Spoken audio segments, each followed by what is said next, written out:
I was waiting for this book for 200 weeks, so I probably should read it now. And Are you on a wait list that long? yeah.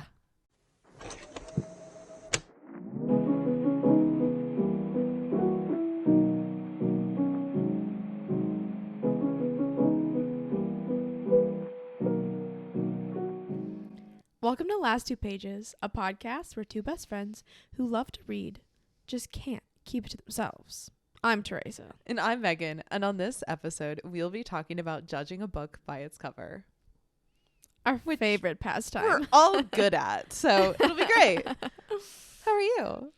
I'm so good. So good. The sun comes out every day now. It's so nice and warm.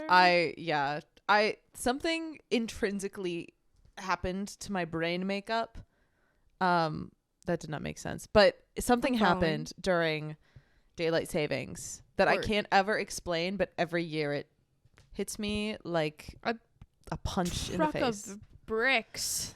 It's just crazy. My whole life gets like turned around. But God, doing like after work every day, I work in 8 to 5 or whatever, and like being able to just do yoga in my apartment and it being light Sunny enough still. and then Oh it my sunsets gosh. as I finish up. Yeah. Oh, this feels so good. Like it's everything. great. There's nothing more depressing than like watching the sun go down and you're still on Teams. That's so Microsoft true. Teams, like I am just a summer girl. And it's I will say, this early spring we've got in Minnesota, the amount of mosquitoes I've seen already. I'm terrified. I've never seen a mosquito in March before. Ever. I'm very scared. But I'm doing good. I'm really sad that we didn't get the good old Minnesota winter, but I also am excited that we get a lot of sun this summer. I need hope the sun. we get some freaking rain, though. Otherwise, we're going to be in a drought again. We're already in a fire warning. Oh, It did snow this morning. it snowed this morning, and now it's sunny and beautiful out. Like if I look out this way, we have a window here. It's like glaring off the cars, but it's beautiful out. What a weird time we live in. Yeah, Isn't that right, Megan? you're so right, Teresa. And Thanks to so you, much for bringing Dave, that up. in Illinois, where 3 cows have escaped from the pasture. Oh, are you being like a? I mean, I was trying to be funny in a newscaster, but it's okay. I couldn't think of a better. It's just in. The 3 cows have escaped. Welcome to Channel 9 News. I feel like I could do a good newscaster voice. Not this podcast voice. We had to, Teresa had to train out my like Oh my gosh. voice that I would use for the podcast. I could not be normal for the longest amount of time. I could not be normal at all. She would just she would be trying to seduce you all, which she already is trying to do. Hey, yo. But it was more like a blah, blah, blah, blah, blah, blah. She thought she was on NPR. Be for real. To Last Two Pages and this episode of whatever the fuck we're talking about. No, literally. Like, I don't know why. I NPR. couldn't get it out of my head though. Like speaking to a mic and listening to yourself is a wild experience. So if any of you have experienced that, I'm sure you know what I'm talking Honestly, about. everyone should make a podcast. It's so fun. Yeah. You learn a lot. You grow. Agree. And when people tell you to stop making a podcast, you just say, no. I'm having fun. We're just girls. I'm just a girl. Right. I'm just a girl. Just a girl. Speaking of girls, girls can be judgmental. That's how we're gonna lead A+ into this. transition. Thank you. Absolutely. I was like, I don't know how to transition into Girls this, but can be judgmental. middle school is so hard. Just kidding. I had a great But time. I in don't middle know. school. We're kind of talking about judging books by their covers, and like, you walk into the bookstore and there's 100 million books, and like, how do you choose what you're gonna read next? We obviously read quite a few books every year, and like, what does that process look like for us, kind of, and like, how do you, as our listener, read books on your own? Like, how do you choose those things? So this is just kind of like how we do it, but we also wanted to talk about judging books by their cover in a non-literal sense, my first impressions of Teresa. Yeah, not mine and Megan, because I don't remember her. I'm forgettable, if nothing else. um,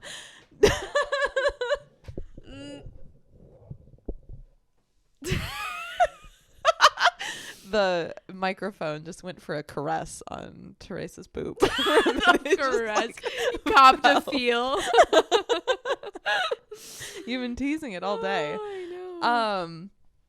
So yeah, I guess my first impression of Teresa, like not when I first met her in preschool or anything, because like when you're in kindergarten, you're just learning sentience.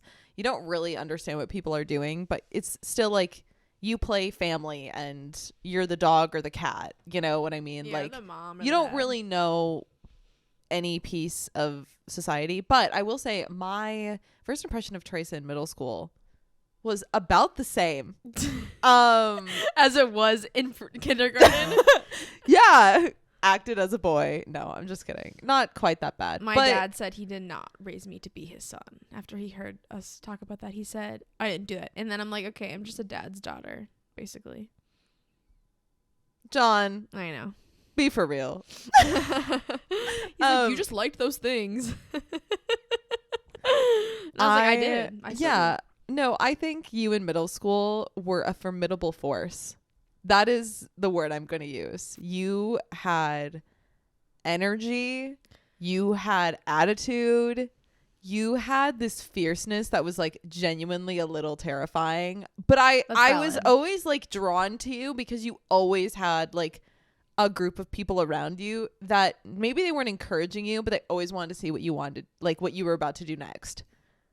Really? Yes. Interesting. Yeah. And so it was fun to like watch Teresa as like a background character and be like, oh God, why is her shirt soaking wet? Like it's the middle of winter. Like why? I don't know. Like there were so many occasions what instance are you drawing from?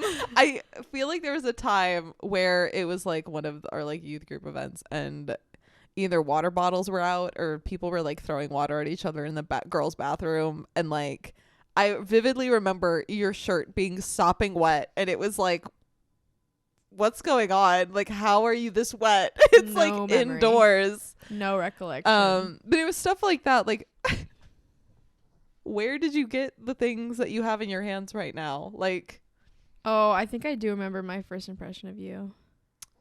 let me hear it. It's just, I was a homeschooler, so I had a radar for those things. And then when Megan, like, because I don't really remember, actually. You're to clock me so bad right now. It was just, I have the picture so vividly in my head. I just felt bad for you. It's the short hair, or it's like the blonde hair, and you were just kind of like, I guess awkward is the best word to use.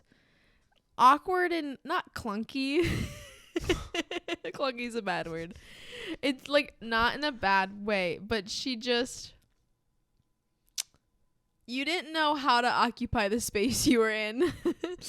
And it was just, you were a little nerd. Nerd.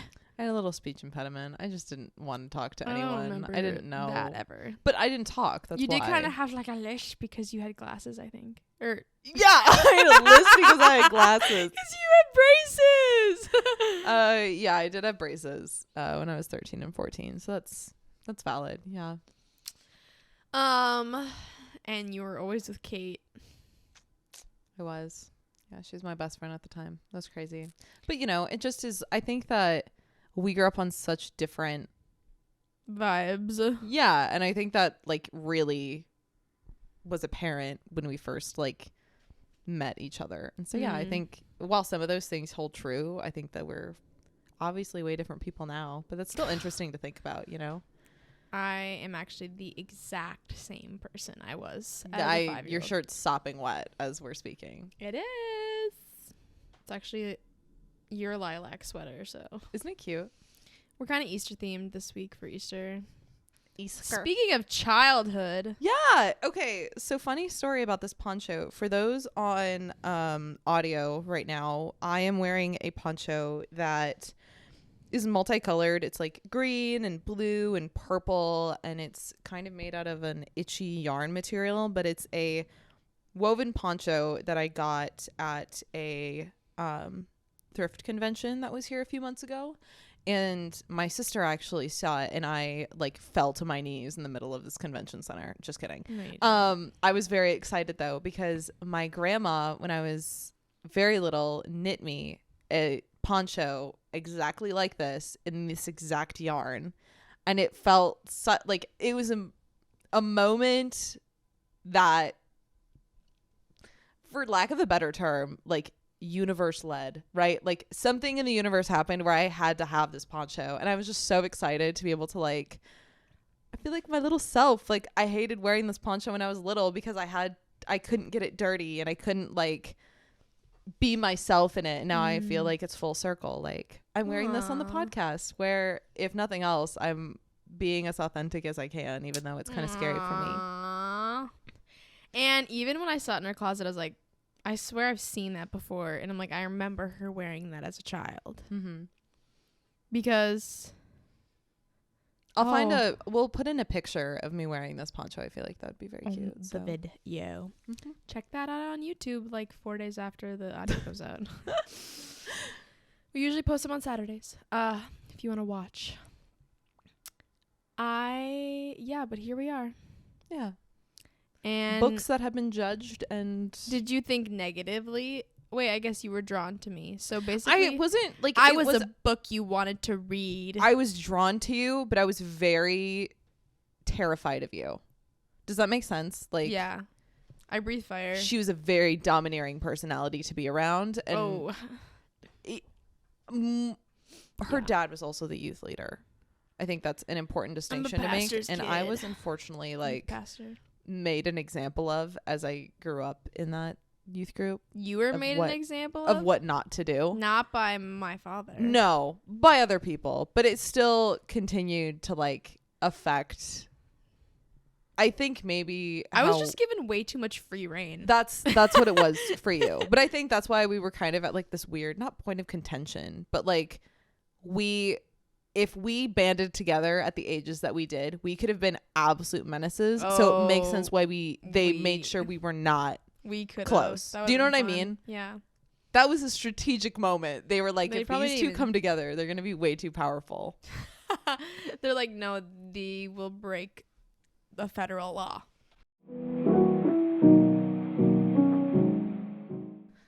It's a clear morning, and you have nothing to read and nothing that you've started yet. What do you do? Scroll on my phone. In a fantasy world where you are immediately drawn to a book. I would like to say I follow a list, and sometimes I do, but I am a mood reader. Yeah. And whenever I like stick to a TBR, if it's a TBR of books that I like am vibing for, I get through them in that order. Okay. Otherwise, I don't know. Just rando central. Okay. Kinda. So like, tell me about this mood reading. Like, do you have a specific book? When you're in a certain mood, do you read certain types of books? Yeah. If my life is really chaotic, I'll often be pulled towards like big series. But then after I finish those series, I love a cleanse, a palette cleanse, a little one-off after that, which usually is taken over by a hockey romance. Or if I'm in a slump, a modern romance will help me get out of that. Oh, okay. And so if like I haven't read for a while, it's like I need to be eased into it. And I think that's why I am having a hard time with Lord of the Rings right now, because I'm like forcing myself to read it. So it's not natural, even though it's just like me and Sir Ian McKellen are still like fighting in my brain for who gets to read this book as I am looking at the pages. It's actually and I'm losing. It's very valid. So that's a struggle, because then my TBR is just looking so sexy in the corner of my room, because I'm like, I know I could just like blast through those books. So that's hard about when you're reading like a heavier book, is that you know that there's books that like could be read easier, and then sometimes you're like, comparison is the thief of joy. Mm-hmm. I am also a mood reader, but not necessarily like I'm in a happy mood, so I'm gonna read this genre or something like that.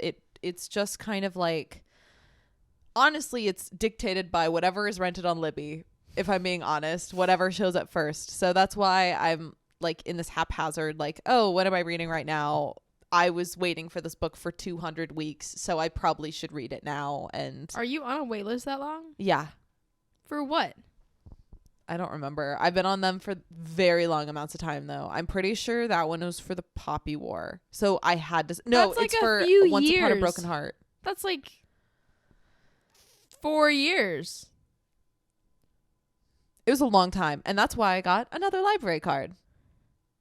Yeah, I needed to get 2 because it was a long time to wait for some of these. So for me, I'm like, okay, well, what I audiobook normally is dictated by what comes up on Libby, because I don't rent... You can rent ebooks on Libby as well. So if you want to read on your Kindle, you can rent books that way, which is great. Wait, really? Yes.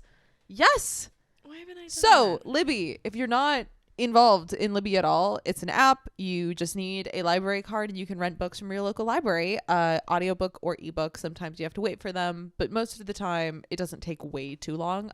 You will save hundreds of dollars. That's some hot girl shit. It's right there. incredible. I love it. I've gone through so many books that way, and if I really love the book, then I'll go out and buy it. It feels like I'm just renting, and I am renting. How does so that I'm help having our a great time. libraries? I feel like that. Do they get money? Do Yeah. they get something? Yeah, but they only have certain amounts of books that they can rent at a time, right? But Mm. that boosts their numbers. They know like what people in the community want, but it's not like libraries are nonprofit. Support local libraries. Yeah, so it's great. Hashtag not sponsored.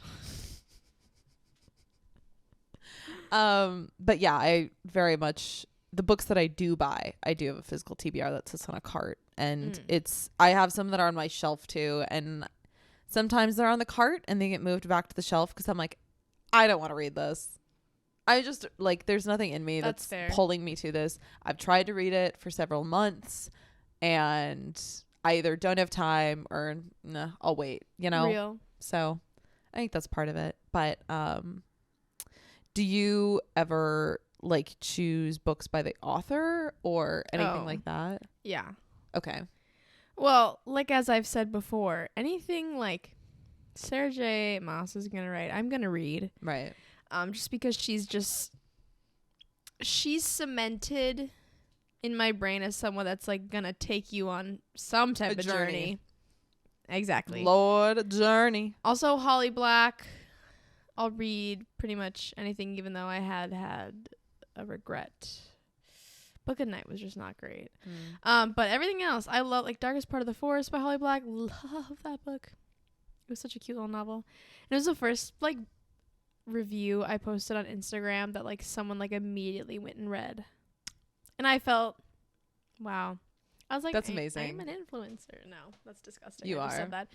But it was the first time I was like, oh, people are, they want to read as if I like it. I think I'm the same with authors. Amy Kaufman, read anything she writes, and Marie Lu. Marie Lu is an incredible author. Oh, sorry, you keep going. Oh. I just remembered like Ruta Sepetys. I'll also read whatever she writes. Oh, right. No. No. Marie Lu just writes some incredible books, and I've kind of like waited for some of them. And I've regretted not reading them. Like every time I go in and read one, I'm like, why did I not read this sooner? Like it's been out for years. Why have I not? Also Marissa Meyer. She's the one that wrote the Lunar Chronicles. Wait, really? Yeah. Wait. Oh, Megan Spoon and Marissa Meyer became the same person in my brain. No. Even though I knew that not to be true. Yeah, Marissa Meyer is great though. I've really liked her books too. And that's a new addition to my list of authors that I'm like auto read. So yeah. Lots of YA, and honestly, the authors that write Good. YA well can excel in anything.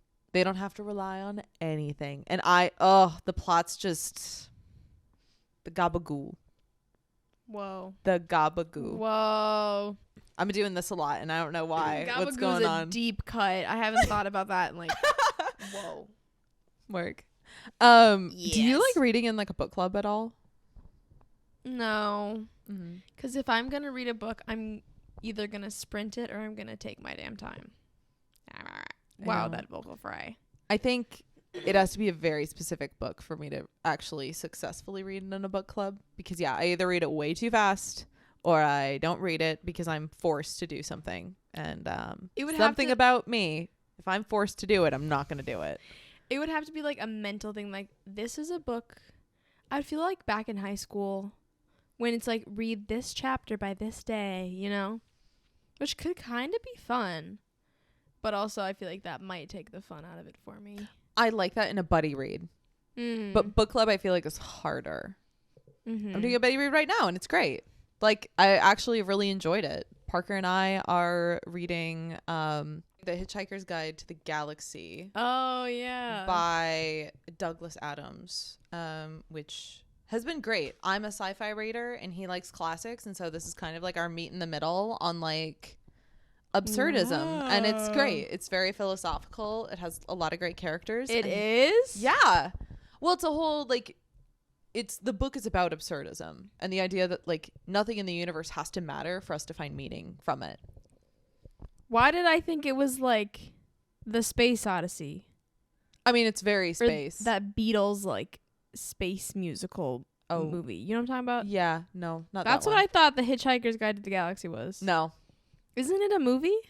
Yeah, I haven't watched it though. I mean, neither of us have watched it. So when I go and visit, I'm visiting Parker. Haha. I'm very excited. It's been 3 months. So in the meantime, we're gonna finish that book and then discuss it and watch the movie together. So I feel like that's a cute little. That is cute. So yeah, I feel like buddy reads are only successful if it's like, all right, this week we're gonna read until this chapter. I feel like that's way easier. Mm-hmm. And I, speaking of that, on school, you can normally look up like, when do you take breaks as a teacher, and you can kind of follow those rules, and so it like stops at good plot points. Oh. So that's kind of a better way to do it if you're worried about like. So yeah, if you want to do a book club or a buddy read, like, you can just look up that kind of stuff. Oh, that's a great way clever. to do it. But at that point, I'd just spark notes it like I did in high school.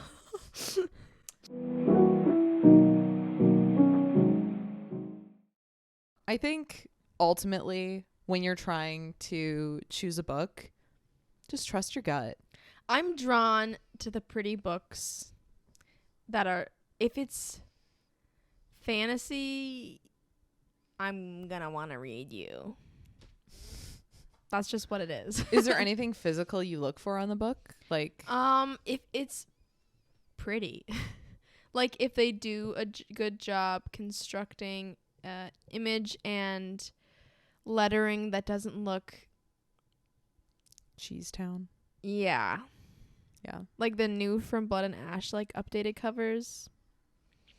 not And if for me. if it's sleek, but it can also be complex. It just has to, like, as an artist, that though, it's gotta draw my eye, and it has to be like,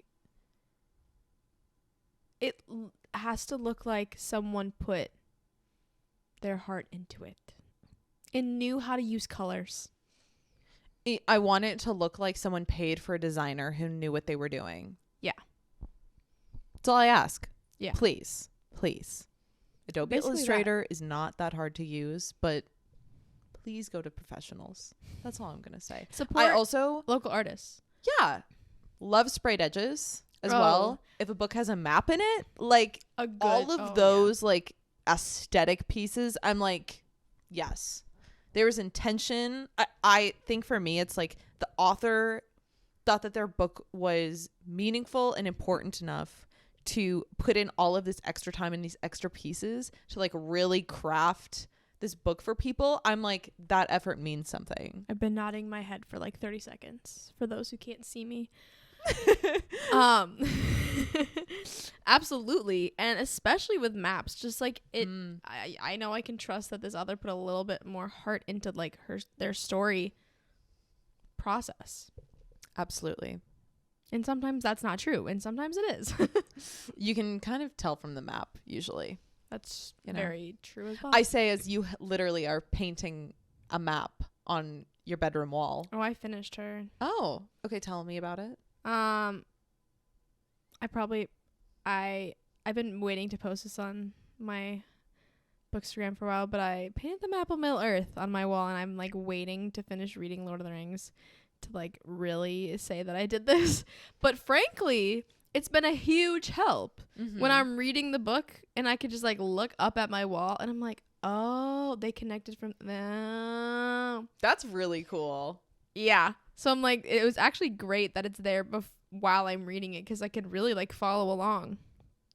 I feel like that would be really cool to have like posters of maps from books. Like I would love to have that like poster.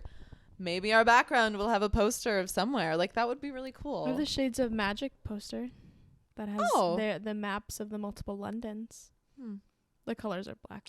I have a poster of Throne of Glass, and it's just all of all of Aelin, like as the characters. Yeah, I have that poster somewhere. I think I'd maybe toast it because I didn't ever used it. But okay, where am I gonna put that? Just Aelin across the back. The whole back is just Aelin. That would honestly serve. I love that. Or Lord and Savior. So, in spirit of showing you and talking about our TBRs, we wanted to take the opportunity to show you what's on our TBRs right now, since we talk about what we're reading, but not necessarily like what's coming up. You know, we always are like, here's in the now, but the now changes, or like the future changes so much. So maybe I won't even get to these books. I was about to say, I'm like, we basically just said we might not read these books. But I don't know. I think, yeah. I would say half of the TBR I'm bringing to the table right now are books that I just saw and was drawn to their covers, and then just have collected them, and I just haven't gotten around to reading them. Right. Awesome. So yippee-ki-yay. I love that. I know. I love that. I can start. So this is a book called The Things I Wish I Told My Mother by Susan Patterson and Susan DiLallo. And what do you think this book is about? So when I first look at it, it is blue with yellow script as the title, and in the background is a little sketched out bridge and the Eiffel Tower in Paris, and there's like pink detailing, like loops on the sides. It looks like a memoir of someone who like moved to Paris for like a year and was like, and made that their whole personality after that, or it's a recipe book. Interesting. Okay, here's the back. A mother and daughter on vacation in Paris unpack a lifetime of secrets. Every daughter has her own distinctive voice and inimitable style and her secrets. Laurie is an artist who travels the world with a worn beige duffel bag. Every mother has her own distinctive voice and inimitable style and her secrets. Dr. Liz, Laurie's mother, is an elegant perfectionist who travels the world with a matched set of suitcases. When Laurie surprises her mother with a dream vacation, it brings an unexpected sparkle to her eyes. So begins Things I Wish I Told My Mother. You will wish the novel never ends. Did they really use the word inimitable like multiple times? Twice. To describe the mother and daughter. That's interesting. So I chose this book. They say the same thing about the mother and daughter. Yeah. So I chose this book. Me and my sister actually got this book for my mom for Christmas. And my mom really liked the book, and so she asked me to read it. And I've been meaning to read it for a few months, but she really liked it. And my mom doesn't really read contemporary books at all, and so I was really surprised when she was like, you should actually also read it. So this is my mom's book, but Classic. I was really excited to read it. And Mother, so daughter. I think I don't read contemporary books, but I'm willing to give this one a try. I think it honestly will be really good. So that's what I chose. That's one book that's coming up soon. My first book, let me pull it up, is, I would say, my most recent purchase by cover. It is A Fate Inked in Blood by Danielle L. Jensen, who has also written the Bridge Kingdom series and that, like Inadequate Air, all those bad boys. I literally just got this last week when I was walking in Barnes & Noble. Right. What do you think this is about? So, Describe it. A Fate Inked in Blood has a pale blonde woman with really long hair on the cover, and behind her seems to be some sort of mural, almost seems like carved into rock or wood, and it kind of is just like loopy, almost like organic looking shapes, like leaves. Maybe one is like an octopus leg or like seaweed or something, and then it seems to have a glow underneath where she is. She's touching her neck and her hand is glowing as well. So my first impression is She's got, she has runes on her hand. Yeah. Okay. and like along the cover. Interesting. So yeah, I don't know what it would be about, but I would be interested to see what she's afflicted with. I'm pretty sure the main character's name is like Freya or something. It's, Into that. yeah. This is the, It definitely is Freya. oh, it's a fantasy? Okay. You're so excited. I saw it and I was like, this is stunning. And then it has blue shimmery sprayed edges. And I was like, Gorgeous. that's gorgeous. And also, if I know anything about Danielle Jensen, she knows how to write a first book in a series. Yes. Whether or not that holds true for the other ones. That cover makes me excited knowing how she wrote Bridge Kingdom. Mm-hmm.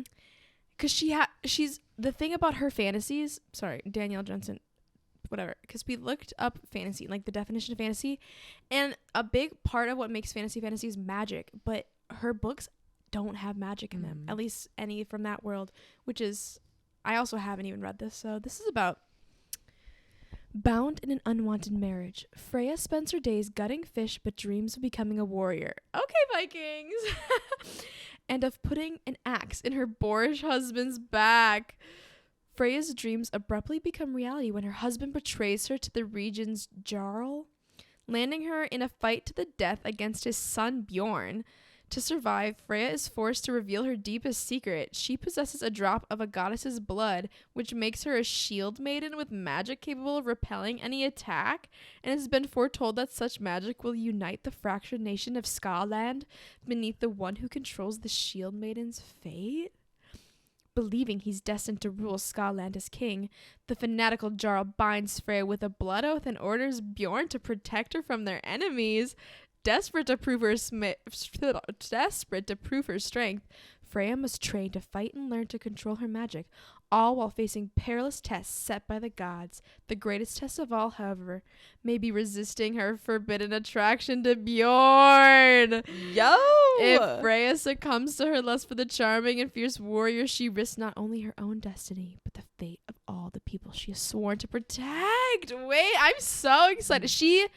She can write an enemies to lovers, let me tell you. Danielle Jensen. So I'm very excited. And also, I haven't really read a Norse-inspired fantasy before. No, I'm very excited to see how that turns out. That looks really good.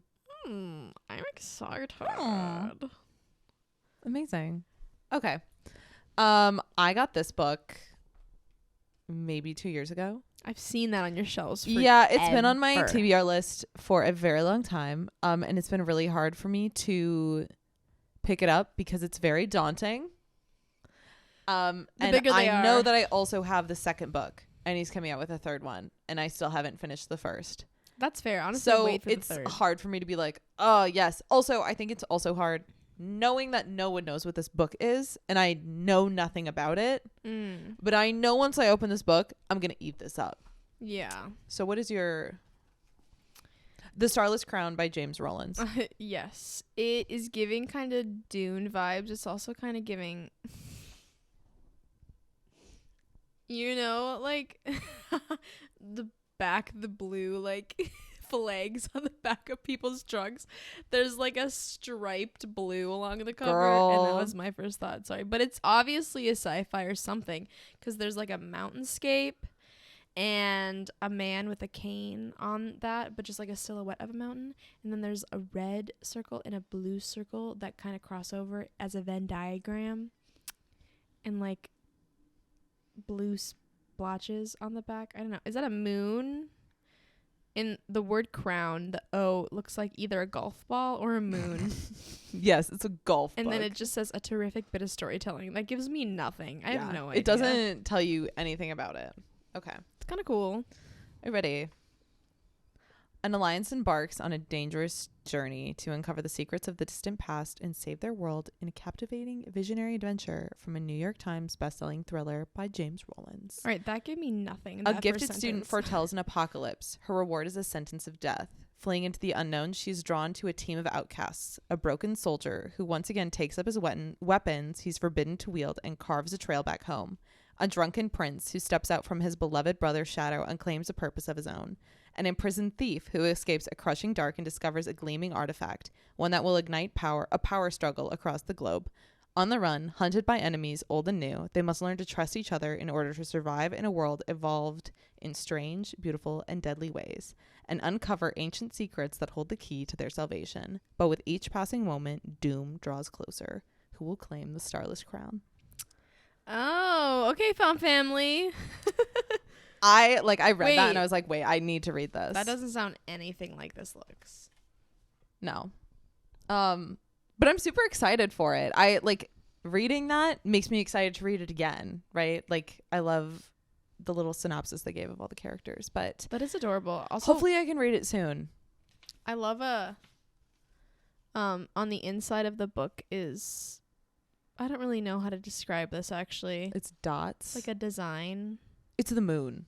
Oh, it's the moon. Yeah, it's basically like a dotted design of the face of the moon. And like the in the cover, you right open up. Love that. It also just made me really realize I think I've become a person that only really likes single POV or dual.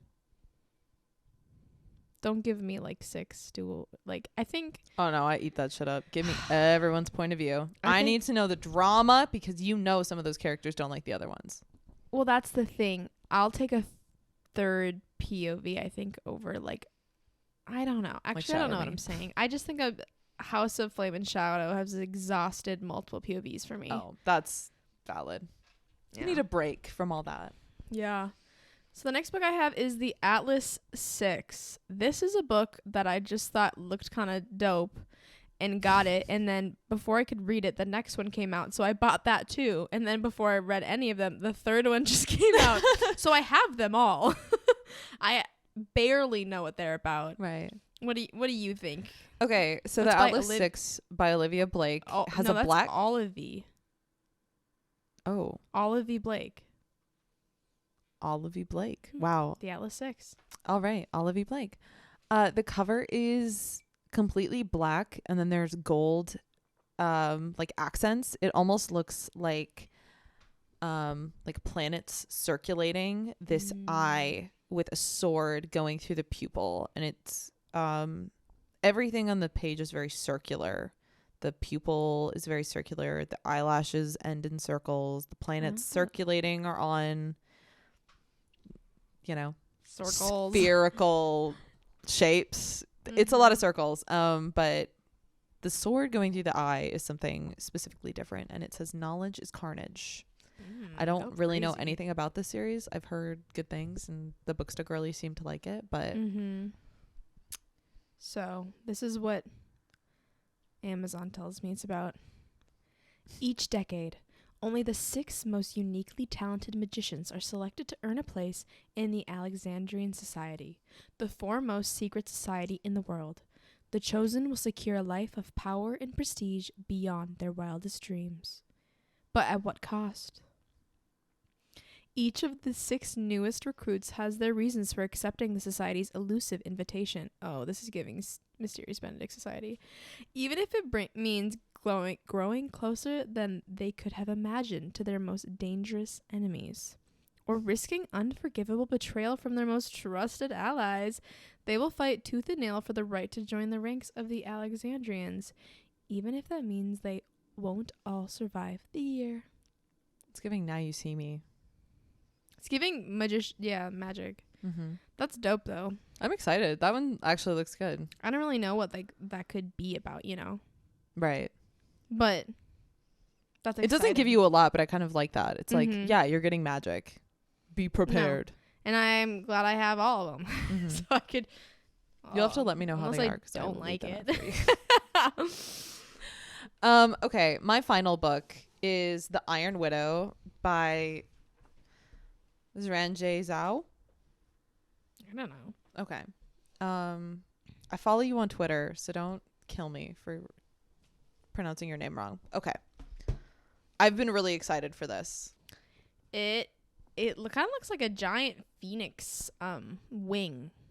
It has like this massive wing that like comes across and then like down into the forefront of the image, and then there's a woman, Asian in descent would be my guess. She's got this really dope gold triangular armor that kind of like goes down her back like a spine. She's got some gold hair pieces, which is fun, with gloves, and it's called the Iron Widow. Orange and black, some fierce colors. Yeah, she looks sickening on that cover. Okay. In Huixia, I'm not sure if that's the right place. The highest honor for a young girl is to be selected as concubine pilot, supporters paired with male pilots in order to power up chrysalises, the giant transforming mechas that humanity relies on to battle the massive aliens that lurk beyond the Great Wall. But the honor often ends in death when the 18-year-old Zetian's sister is killed by an ace male pilot. Zetian signs off up to avenge her. The vengeance is swift, brutal, and unexpected, leaving Zetian labeled as the Iron Widow, a much feared kind of female pilot who can sacrifice boys to power up chrysalises instead of the other way around. To tame her unnerving yet invaluable mental strength, she is paired up with Li Shimin, the strongest and most controversial male in Huaxia. But now that Zentian has a taste of power, she will not cower so easily. She will miss no opportunity to leverage her and Shimon's combined might and infamy and survive attempt after attempt on her life until she can figure out exactly why the pilot system relies so heavily on destroying girls' lives and dismantle it for good. Damn, I did not think that was going to be in the realm of sci-fi like at all. Aliens? Yeah. And she eats men. So the reason I picked this up was actually because it's somewhat of a retelling of Darling in the Franxx, which is one of my favorite animes and mangas. Really? Yes, that is the exact same plot as Darling in the Franxx. And I'm very excited to see how she took it, because it's basically just like the idea is that, I don't know. I'm not actually going to get into it, but I'm very excited to read it. It's been I saw it at Half Price Books last week, and I was like, nope, this trumps everything. This is coming up. Pronto dente. Al dente, is that for noodles? Yes. Okay. Pro dente, I think, is fast. This is another book I'm very excited about because I don't think I talk enough about my love of historical fiction. But I do have a few books by Ruta Septis on my TBR, but this one is All the Light We Cannot See by Anthony Doerr. Sure. So All the Light You Cannot See has a blue cover where you can see a cityscape and a sea beyond. So this is like a coastal city. You see a steeple, but everything is very blue cast. And then half of it is just the sky with clouds, and the text is white. And the one comment on the cover is incandescent, with characters that are noble as they are enthralling, luminous. This is another book I don't know anything about either. I just have it on my DVR. Actually, I have it in my room. It won a Pulitzer Prize and National Book Award finalist. Marie-Laure. Laura. She lives with her father in Paris, near the Museum of Natural History, where he works as the master of It's a Thousand Locks. Okay, this is giving Hugo Cabret. When she is 6, Marie-Laure goes blind, and her father builds a perfect miniature of their neighborhood so she can memorize it by touch and navigate her way home. When she's 12, the Nazis occupy Paris. The father and daughter flee to the walled citadel of Saint-Malo, where Marie-Laure, I don't know if it's Laurie or Lore, because my mom's name is Laurie, but it's Laurie, but this is Laure, and that's throwing me off. And I want to say Lori. Anyways, her great uncle, lives in a tall house by the sea. With them, they carry what might be the museum's most valuable and dangerous jewel. In a mining town in Germany, the orphan Werner, not Warner, sad day, grows up with his younger sister, enchanted by crude radio they find. Werner becomes an expert at building and fixing these crucial new instruments, a talent that wins him a place at a brutal academy for Hitler Youth. Then a special assignment to track the resistance. More and more aware of the human cost of his intelligence, Werner travels through the heart of the war and finally into Saint Malo, where his story and Marie Laure's converge. I'm so excited. I watched like 2 episodes of the Netflix series of this. Oh, you did? Is it good? Ate it up. It's great. I haven't finished it yet, but now that you were talking to me about it. And director of Stranger Things. Yeah, no, it's beautiful. It's a beautiful show. Mark so I'm excited to see how you like the book. I know, me too. Honestly. I haven't read historical fiction in a minute. You're going to like that one. So I'm very excited. Amazing. I honestly don't even want to talk about what we're currently reading. Me neither. I don't think we need to. No, I don't think so either. I think this is great.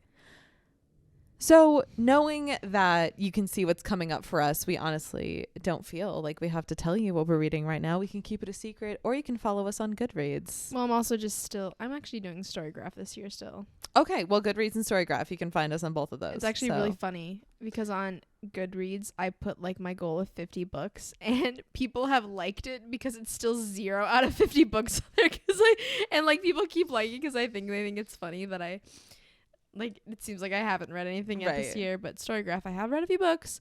And, well, basically, I'm still reading Lord of the Rings, and will be for quite a bit. Yeah. I do love it, though. I love it. I love that for you. Anyways. So, yeah, we're doing well. And we will keep in touch. We'll circle back at a later date. Yeah. You can keep up with our bookstagrams if you want to know what our latest reviews are and whatnot that aren't on the podcast. I am at the Blonde Registry. That's real. And I'm at the Wild Spines. I almost said the Wild Spines again. That's not me.